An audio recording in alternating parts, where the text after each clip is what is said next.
আচ্ছা তুমি আসসালামু আলাইকুম কাকা। আমি তো কাকা চাকরি পাইছি, সরকারি চাকরি, দোয়া করেন।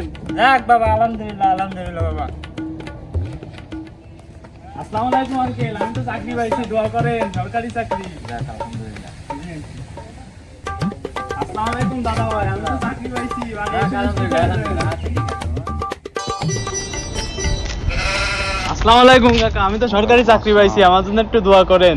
সরকারি চাকরি হ্যাঁ পাইছো? কাকা, তাহলে তো টাকা লাগিছে, তো লাগিছে একটু কোনো রকম কাকা। মানে লাগিছে তো স্যার টাকা হ্যাঁ, পয়সা। এখন এই টাকা উঠোতে গেলে তো ঘুষ খেয়ে উঠোতে হবে ভাইপো। কি কোন কাকা? হ্যাঁ, এই যেরকম আমি সরকারি চাকরি করি হ্যাঁ করি, আমার এই যে এত বাড়ি গাড়ি এগুলো কৃষি হইছে, ওই যে বাড়িটা ঘুষির টাকা দিয়ে করা, ওই যে একটা বিএমডব্লিউ চলে দেখছো, হ্যাঁ কাকা। ওইটাও কিন্তু ঘুষির টাকা দিয়ে করা। সত্যি? হ্যাঁ, তারপরে বিশ্ব রোডের পাশে জমি কিনা, ও কিন্তু ঘুষির টাকা দিয়ে করা। ওই পাশে খালকান্দায় জমি কিনা, সব কিন্তু ঘুষির টাকা দিয়ে করা। তুমি মোটামুটি এই যে যে তোমার যে টাকা খরচ হয়েছে, হ্যাঁ কাকা। এই টাকা কিন্তু তোমার ঘুষ খেয়ে উঠতে হবে ভাইপো। সত্যি? হ্যাঁ, ঘুষ খেয়ে টাকা উঠে তুমি আগে তোমার মতো এরকম প্রপার্টি করে নিবা, তারপর এটা পরের কথা।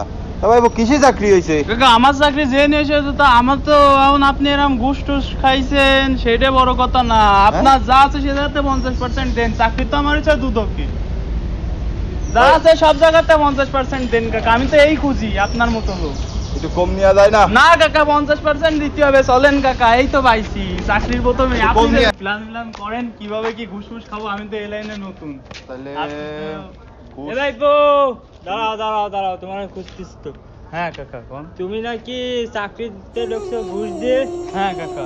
তুমি কি ভাইপো জানো না ঘুষ ইসলামের পরিপন্থীতে হারাম? কাকা আমি তা তো জানতাম, এখন তো আমার চাকরি বাকরি করতে হবে, কি করবো? তুমি কি জানো যে হাদিস শরীফে আইছে রাসূলুল্লাহ সাল্লাল্লাহু আলাইহি ওয়াসাল্লাম বলেছেন, যে ব্যক্তি ঘুষ দেবে এবং যে ব্যক্তি ঘুষ খাবে সেই সমান অপরাধী। কাকা আমি তো জানতাম না এত কিছু। ভাইপো মরার পরে কিন্তু আসল জায়গা, ওই জায়গায় কিন্তু হিসাব দেয়া লাগবে ভাইপো। তখন কিন্তু এই ঘুষের জন্য তোমার কিন্তু আল্লাহ তাআলা দেখা গেল তোমার মাফও না করতে পারে, জাহান্নামে দিতে পারে। এখন কি কোন কাকা, এখন আমি কি করবো? চাকরি তো করছি, এখন চাকরি তো পাইছি, আমি কি করতে পারবো? ঘুষ হারাম ভাইপো, ঘুষ খাওয়া যাবে না। আমরা মুসলমান ভাইপো, বুঝতে হবে। ঘুষ খাওয়া যাবে না, ঘুষ দেওয়া যাবে না। এখন কি করতে কোন কাকা, আমার এখন কি করবো? আমি তো ভুল করে ঘুষ দিয়ে চাকরি নিয়ে ফেলাইছি, এখন কিছু করার নাই। কাকা আপনি একটু কোন কি করবো কাকা? এখন বর্তমান পরিস্থিতি অনুযায়ী একটা চাকরি করতে গেলে তো ঘুষ না দিয়ে তো আর উপায় নেই। আসলে আমরা আসলে হারামের ভিতরেই আছি। শোনো ভাইপো, ঘুষের টাকা খাওয়াচ্ছে, ওই মাঠে কাজ করে হালাল টাকা খাওয়া অনেক ভালো। হইতে তোমার পাপও আসছে না, তোমার আরো শরীর মজবুত থাকবে। তুমি যখন ঘুষ 15 লাখ টাকা যদি ঘুষ দিয়ে চাকরি করো, তাহলে তোমার মাথায় কিন্তু টেন্ডেন্সি থাকবে যে তোমার 30 লাখ টাকা খাওয়া লাগবে। এতে কি কত তুমি পাপের ভুক্তভোগী হচ্ছ।